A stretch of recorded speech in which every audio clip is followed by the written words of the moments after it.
ಇವಾಗ ಶಾಕಿಂಗ್ ವಿಚಾರವನ್ನ ವೈಶಾಖ ಆಚಾರ್ಯರ ಮುಂದೆ ತಿಳಿಸಿ ಹೇಳಿದ್ದಾಳೆ. ಆಗ ಎಲ್ರಿಗೂ ಕೂಡ ಒಂದು ರೀತಿಯಲ್ಲಿ ಅಂದ್ರೆ ವೀಕ್ಷಕರಿಗೆ ಒಂದು ರೀತಿಯಲ್ಲಿ ಶಾಕ್ ಆಗುತ್ತೆ. ಯಾಕಂದ್ರೆ ವೈಶಾಖ ನಿಜವಾದ ಮುಖ ಜನರಿಗೆ ಗೊತ್ತಿತ್ತು. ನಂತರದಲ್ಲಿ ಆಕೆ ಬದಲಾಗುವ ರೀತಿ ನಾಟಕ ಮಾಡಿದ್ದಾಳೆ ಅಂತ ಕೂಡ ಈಗ ಜನರಿಗೆ ಗೊತ್ತಾಗ್ತಿದೆ. ಯಾಕೆಂದ್ರೆ ವೈಶಾಖ ಇದ್ದವಳು ಆಚಾರ್ಯರ ಹತ್ರ ಕ್ಷಮೆ ಕೇಳುವುದಾಗಿರ್ಬೋದು, ಕಾಲಿಗೆ ಬೀಳುವುದಾಗಿರ್ಬೋದು. ಸೊ ಕೆಲವನು ಕೂಡ ನೋಡಿರ್ತೀರಾ, ಆಚಾರ್ಯರು ಏನ್ ಅನ್ಕೊಂಡ್ರು ಅಂದ್ರೆ ವೈಶಾಖ ಬದಲಾಗಿದ್ದಾಳೆ, ಆಕೆನ ಕ್ಷಮಿಸಿ ಬಿಡೋಣ, ಇನ್ನೊಂದು ಅವಕಾಶ ಕೊಡೋಣ, ಇಷ್ಟೊಂದೆಲ್ಲ ಕೆಟ್ಟವಳಾಗಿಲ್ಲ ಈಗ ಒಳ್ಳೆವಳಾಗಿದ್ದಾಳೆ ಅಂದ್ರೆ ನಿಜಕ್ಕೂ ಕೂಡ ಖುಷಿ ಅಂತೆಲ್ಲ ಆಚಾರ್ಯರು ಅನ್ಕೊಂಡಿದ್ರು. ಅದೇ ರೀತಿ ಅವರು ನಡೆಯುವಂತೆ ಕೂಡ ಆಯ್ತು.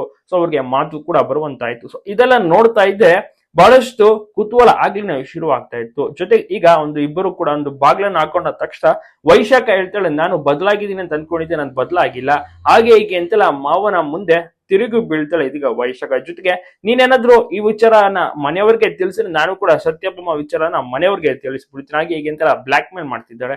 ಸೊ ಯಾರು ಕೂಡ ನಿರೀಕ್ಷೆ ಮಾಡಿರಲಿಲ್ಲ ವೈಶಾಖ ಅದು ಈ ರೀತಿಯ ಒಂದು ಟ್ವಿಸ್ಟ್ ಇರುತ್ತೆ ಅಂತ. ವೈಶಾಖ ಮುಂಚೆ ಕೆಟ್ಟವಳಾಗಿದ್ಲು, ಈಗ ಬದಲಾಗಿದ್ದಾಳೆ ಅಂತ ಎಲ್ಲರೂ ಕೂಡ ಅಂದ್ಕೊಂಡಿದ್ರು. ಆದ್ರೆ ಆಕೆ ನಿಜಕ್ಕೂ ಕೂಡ ಬದಲಾಗಿರುವ ರೀತಿ ನಾಟಕ ಮಾಡ್ತಿರೋದು ಅಷ್ಟೇನೆ. ಸೊ ಈ ರೀತಿಯ ಒಂದು ಟ್ವಿಸ್ಟ್ ನಿಮ್ಗೂ ಕೂಡ ಇಷ್ಟವಾಗ್ತಿದೆ, ನೀವು ಕೂಡ ನೋಡ್ತಾ ಇದ್ದೀರಾ. ನಿಮ್ಮ ಒಂದು ಅನಿಸಿಕೆ ಅಭಿಪ್ರಾಯವನ್ನ ತಪ್ಪದೆ ಕಮೆಂಟ್ ಮಾಡಿ ತಿಳಿಸಿ. ಎಲ್ಲ ಕಡೆ ವಿಡಿಯೋನ ಶೇರ್ ಮಾಡೋದು ಮರಿಬೇಡಿ.